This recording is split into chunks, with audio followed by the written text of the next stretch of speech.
नमस्कार, मैं अर्चना और आप देख रहे हैं हंगामा टाइम्स। हंगामा टाइम्स जिस तरह से आपको उत्तर प्रदेश के लिए देश की समस्या भी दिखाता है, तो हमारे साथ में ऐसे ही एक समस्या को लेकर एक पीड़ित आई हैं, जिनके पति कहते हैं आर्मी जवान, जो हमारे देश के जवान होते हैं, जिनकी बदौलत हम लोग जो है सुरक्षित रहते हैं। जब वो सीमा पे दिन रात खड़े रहते हैं, तब हम अपने घरों में चैन की सांस लेते हैं और चैन से सोते हैं। तो ऐसी एक गुहार लेकर के मेरठ से चल कर के आई हैं, जिनके पति 2003 में जम्मू कश्मीर कुपवाड़ा में शहीद हुए थे, और नायक शहीद अनिल कुमार को जो मिला था वो शौर्य चक्र सम्मानित करा गया, 2005 सम्मानित करा गया था।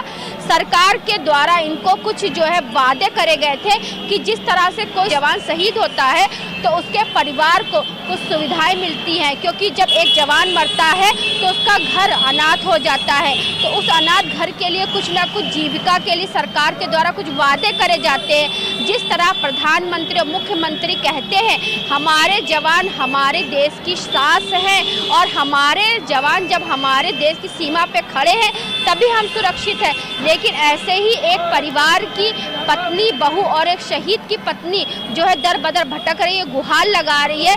2003 में जो वादे किए गए थे 2025 में अभी वो वादे पूरे नहीं हुए हैं। 22 साल हो गए हैं, 22 साल में अभी भी उनको कुछ नहीं मिला। सिर्फ वो कागज लेकर के इधर से उधर शासन प्रशासन तक का, उच्च अधिकारियों तक का, उच्च नेताओं तक का वो पहुंच करके अपनी गुहार लगा रही हैं और रो रो करके लोगों से कह रही हैं कि कम से कम हमारे लिए कुछ करा जाए। तो हमारे साथ में पीड़ित महिला है, तो उनसे हम बात करेंगे। क्या नाम है आपका? सविता देवी जी। सविता देवी। हाँ जी। तो आपके पति का नाम क्या है? अनिल कुमार। शहीद अनिल कुमार। तो उनको शौर्य चक्र सम्मानित भी करा गया। हाँ जी, शौर्य चक्र से सम्मानित किया गया। सरकार के द्वारा और शासन के द्वारा, प्रशासन के द्वारा जो है क्या वादे करे गए थे? लैंड देने के वादे किए थे जी। अभी हमें कुछ नहीं मिला। फाइल चारों तरफ को घूमती रहती है। मेरठ से भी हो रहा, नगर निगम से, लखनऊ से भी हो रहा जी। इधर से उधर घुमाते रहते हैं। क्या वादे करे गए थे? क्या देने के लिए कहा गया था? 1 एकड़ जमीन थी जी, 5 बीघे। वो जमीन देने का वादा किया था। तो क्या हुआ? जमीन मिली नहीं आपको? नहीं, अभी कुछ नहीं मिला। 2 बच्चे हैं मेरे, 2 बीघे जमीन है बस। उसमें क्या करूं बताओ? क्या कर सकती उसमें मैं? इतने बड़े बड़े वादे करे थे, अब कुछ नहीं किया। मैं रात दिन घूमती अकेली, पर पड़ोस के आदमी को लेके आऊँ साथ में। तो ये बताइए, जब आप जो है प्रशासन के अधिकारियों के पास जाती हैं तो वो लोग आपसे क्या कहते हैं? प्रशासन के अधिकारी ले लेते, फाइल ले लेते, फिर उसको कुछ नहीं जवाब देते। उनका जवाब कुछ नहीं देते। तो किसी उच्च अधिकारी से मुलाकात हुई आपकी? हाँ जी, आज हुई है एक से। उनसे पाठक साहब, उप मुख्यमंत्री से। उत्तर प्रदेश के उप मुख्यमंत्री ब्रजेश पाठक जी से मुलाकात। तो ये बताइए, जैसे आपके जो पति थे नायक शहीद अनिल कुमार जो हैं, तो जो जिस रैंक में वो काम करते थे उस रैंक के कुछ अधिकारियों से बात हुई आपकी कि नहीं? पहुँचाई थी।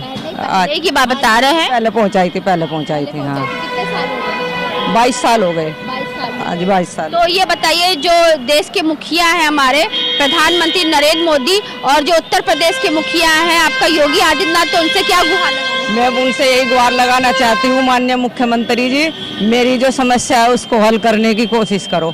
मैं आपकी बहुत आभारी होंगी, मुझे करवाने का कोशिश करो। मुझे और इतना बोलना भी नहीं आता। मैडम, वो जमीन भी भूमाफियों ने घेर रखी है। जो मुझे मिलनी थी वो भूमाफियों ने जमीन घेर रखी है वहाँ पे। मुझे मुख्यमंत्री जी से गुजारिश करती हूँ कि जमीन दिलवा। क्षेत्रीय थाने से कोई कंप्लेंट नहीं करी आपने? क्षेत्र थाने से कंप्लेंट करी थी, मैं कुछ करते गया ही नहीं। बिल्कुल। तो जिस तरह से आप स्क्रीन पे देख रहे हैं, नायक शहीद अनिल कुमार को शौर्य चक्र सम्मानित करा गया था, लेकिन 2003 में वो शहीद हुए थे, 2005 में उनको शौर्य चक्र से सम्मानित भी करा गया था। तो ऐसे जब जवान की पत्नी, शहीद जवान की पत्नी दर बदर भटकेगी और उसको न्याय नहीं मिलेगा, जहां हमारे प्रधानमंत्री मुख्यमंत्री कहते हैं सबसे पहले हमारी आर्मी सेना है, यानी कि हमारे जवान हैं। तो अगर जवान कोई शहीद होता है सरहद के ऊपर, तो उसके परिवार के साथ क्या ऐसा अत्याचार होता है? तो ऐसे ही हम सवाल उठाते रहेंगे सरकार के खिलाफ में और दिखाते भी रहेंगे किस तरह से सरकार जब चुनाव आते हैं तो वोट बटोरने के लिए बहुत बड़े बड़े वादे करते हैं, लेकिन जब वोट के द्वारा उनकी सरकार बन जाती है तो ऐसे ही शहीद जवान के परिवार दर बदर भटकते रहते हैं और न्याय की गुहार लगाते रहते हैं। तो इसी के साथ मैं अर्चना आपसे इजाजत लेना चाहूंगी। धन्यवाद, बने रहिएगा हंगामा टाइम न्यूज चैनल के साथ।